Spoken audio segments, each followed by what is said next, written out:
আজি 2025 চনৰ অন্তিমটো দেওবাৰ আৰু আজি এই দেওবাৰৰ দিনটোত আমি বৰ্তমান উপস্থিত আছোঁ সোণাপুৰৰ জুবিন ক্ষেত্ৰত আৰু আজিও ইয়াৰ ব্যতিক্ৰম নহয়, একেই পৰিৱেশ। 3 মাহ অতিক্ৰম হৈ যোৱাৰ পিছতো সোণাপুৰৰ যি জুবিন ক্ষেত্ৰ আছে, জুবিন ক্ষেত্ৰত অনুৰাগীৰ ভিৰ। মই মোৰ সতীৰ্থগৰাকীক অনুৰোধ জনাম যে জুবিন ক্ষেত্ৰত আচলতে 3 মাহ অতিক্ৰম হৈ যোৱাৰ পিছতো এনেদৰেই লোকাৰণ্য পৰিৱেশ। ৰাজ্যৰ বিভিন্ন প্ৰান্তৰ পৰা জুবিন অনুৰাগীসকল এনেদৰেই আজি দেওবাৰৰ দিনটোতো বছৰৰ শেষৰটো আচলতে দেওবাৰ আৰু আজিৰ এই দেওবাৰৰ দিনটোতো সোণাপুৰৰ জুবিন ক্ষেত্ৰত আহি ভিৰ কৰা পৰিলক্ষিত হৈছে আৰু লোকাৰণ্য চৌদিশে যদি চাই কেৱল অনুৰাগী আৰু অনুৰাগী, বিভিন্ন প্ৰান্তৰ পৰা অনুৰাগীসকল আহিছে সোণাপুৰৰ এই জুবিন ক্ষেত্ৰত আৰু আহি এনেদৰেই চাকি ধূপ ধূনাৰে আচলতে প্ৰিয় শিল্পীগৰাকীৰ আত্মাৰ চিৰশান্তি কামনা কৰিছে আৰু প্ৰতিদিনে আচলতে শেষকৃত্য সম্পন্ন হোৱা দিনৰে পৰা সোণাপুৰৰ যি জুবিন ক্ষেত্ৰ আছে, জুবিন ক্ষেত্ৰত আচলতে এনেদৰেই ভিৰ কৰে প্ৰতিদিনে। বাইদেউ ক'ৰ পৰা আহিছে আপুনি? টিহুৰ পৰা আহিছোঁ। কি ক'ব এই মুহূৰ্তত জুবিন ক্ষেত্ৰত আহি উপস্থিত হৈছে, 3 মাহ অতিক্ৰম হ'ল? ভাল লাগিছে, বিৰাট বহুত মনত পৰে তেখেতলৈ। আমি সেইকাৰণে আহিছোঁ আৰু আহোঁ বুলি আহিব পৰা নাছিলোঁ, আজি আহিলোঁ। আজি বছৰৰ অন্তিমটো দেওবাৰ, মানুহে বনভোজস্থলীলৈ গৈছে, আপুনি ইয়াত আহিছে? ইয়াতে আহিছোঁ। ইয়াত আহি মানে বহুত দিনৰ পৰা আশা আছিলে, সুবিধাও পোৱা নাই, আজি সেইকাৰণে আহিলোঁ আৰু। আমি বছৰে যোগাৰ পৰা 2বাৰ কৰি বাহিৰত যাম, কোন বনভোজ খাব। এইবাৰ আমি ক'তো যাব পৰা নাই, মনৰ দুখতে মানে ইয়াতে আহিলোঁ। আজি বছৰৰ অন্তিমটো দেওবাৰ, আপোনালোকে বনভোজৰ পৰিৱৰ্তে জুবিন ক্ষেত্ৰত আহিছোঁ। তাৰমানে আমি বছৰত 2বাৰ কৰি যাওঁৱেই, যোগাৰ পৰা য়োগাৰ পৰা। এতিয়া আমাৰ মনবিলাক ভাল নহয় কাৰণে আমি যোৱা নাই। হয়, নিশ্চয়কৈ এনেদৰে আচলতে প্ৰতি বছৰে তেওঁলোকে বনভোজস্থলীলৈ যায় যদিও আজি ইয়াৰ ব্যতিক্ৰম। তেওঁলোক আহিছে কেৱল প্ৰিয় শিল্পীগৰাকীৰ সান্নিধ্য পাবলৈ আৰু দেখা পাইছোঁ এক ব্যতিক্ৰমী অৱস্থান ধৰ্মঘটৰ জৰিয়তে এগৰাকী অনুৰাগী জুবিন ক্ষেত্ৰত আহি তেওঁ প্ৰতিবাদ সাব্যস্ত কৰা দেখা পোৱা গৈছে। দাদা ক'ৰ পৰা আহিছে এই মুহূৰ্তত আৰু কি ক'ব আপুনি প্ৰতিবাদ সাব্যস্ত কৰা?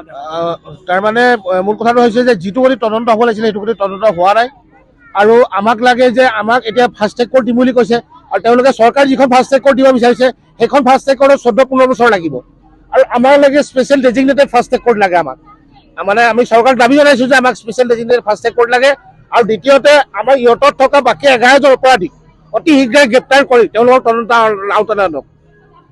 আপুনি ইয়াৰ জৰিয়তে কি বিচাৰিছে, মানে চৰকাৰক কিবা আহ্বান জনাব? চৰকাৰক এইখিনি আহ্বান জনাইছোঁ যে এইটো কথাই আহ্বান জনাইছোঁ যে ইহঁতত থকা সেই মানে প্ৰথম কথা হৈছে যে আমাক লাগে স্পেচিয়েল ডেজিগনেটেড কোৰ্ট, আমাক চিম্পুল ফাষ্ট ট্ৰেক কোৰ্ট নহয়, আমাক special designated fast track court লাগে আৰু দ্বিতীয়তে আমাৰ ইহঁতত থকা যিখিনি মানে অপৰাধী আছিল মানে বাকী থকা সেই 11জন, কাৰণ এটা হেৰিয়াত মানে এখন গাড়ীত 14জন গৈ আছে, তাৰে যদি 4জনে এজনক হত্যা কৰে বাকী 9জনটো দুখী হ'ব আৰু তেওঁলোকে কিয় খবৰ নিদিয়ে? 75 মিনিট কিয় হৈ আছিল? আপুনি অকলে জুবিন ক্ষেত্ৰত বিশেষকৈ বাছি লৈছে প্ৰতিবাদৰ স্থলী হিচাপে, কিমান ঘণ্টীয়া এই অৱস্থান ধৰ্মঘট আৰু কেতিয়ালৈ আপোনাৰ এই প্ৰতিবাদ?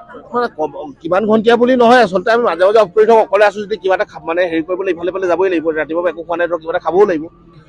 এনেকৈ ভাবিছোঁ আমি 3-4 দিনমান কৰিম আৰু যিসকল ৰাইজক কৈছোঁ সেইসকলে যদি ৰাইজৰ সহযোগ লাগিব, অকলেতো কোনোৱে একো।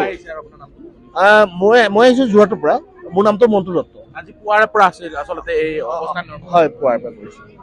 নিশ্চয়কৈ আচলতে যোৰহাটৰ পৰা এগৰাকী অনুৰাগী আহি তেওঁ ব্যতিক্ৰমী ধৰ্মে তেওঁ অৱস্থান ধৰ্মঘটৰে তেওঁ যি তদন্ত প্ৰক্ৰিয়া আচলতে তদন্ত প্ৰক্ৰিয়া সঠিক ৰূপে আৰু ইহঁতত যিসকল আৰু অন্য 11গৰাকীকৈ যাত্ৰী আছিলে তেওঁলোককো আচলতে আটক কৰাৰ তেওঁ দাবী উত্থাপন কৰিছে আৰু সোণাপুৰৰ জুবিন ক্ষেত্ৰত পুৱাৰে পৰা আচলতে আজি বছৰৰ অন্তিমটো দেওবাৰৰ দিনাও এনেদৰে অনুৰাগীৰ ভিৰ হোৱা পৰিলক্ষিত হৈছে আৰু মই মোৰ সতীৰ্থগৰাকীক অনুৰোধ জনাম যি প্ৰিয় শিল্পীগৰাকীৰ শেষকৃত্যস্থলী আছিলে, এয়া নিৰ্মাণৰ কাম প্ৰায় সম্পূৰ্ণ হোৱাৰ পথত আৰু মই মোৰ সতীৰ্থগৰাকীক অনুৰোধ জনাম যি শেষকৃত্যস্থলী আচলতে চৰকাৰে নিৰ্মাণৰ কাম হাতত লৈছিলে আৰু প্ৰায় সম্পূৰ্ণ হোৱাৰ পথত এই শেষকৃত্যস্থলী মূল যি শেষকৃত্যৰ শেষ শয়ন আচলতে শিল্পীগৰাকীৰ এই শেষ শয়নস্থলী আচলতে নিৰ্মাণৰ কাম প্ৰায় সম্পূৰ্ণ হোৱাৰ পথত, কিন্তু ইয়াৰ চৌদিশে যিহেতু প্ৰায় 10 বিঘাকৈ ভূমি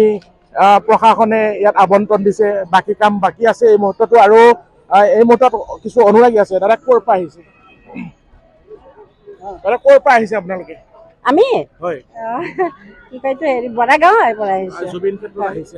হয়, তেওঁৰ মানে তেওঁৰ আত্মাটো অলপ শান্তি দেখ ভগৱানে, সেই বুলি আমি ওম ধ্বনি কৰিবলৈ আহিছোঁ। আমি ওম মণ্ডলী শিৱ শক্তি অৱতাৰ। আজি বছৰটো শেষৰটো দেওবাৰ আপোনালোকে বনভোজ খোৱাৰ পৰিৱৰ্তে জুবিন ক্ষেত্ৰত আহিছে। হয় হয় হয়, আমি তেওঁক বহুত ভাল পাওঁ আৰু আমি আগতেও ইমান এটা জানা নাছিলোঁ, পিছত যে তেওঁ এটা ইমান মহান মানে পুৰুষ যে কোনো বুজিয়ে পোৱা নাছিলে।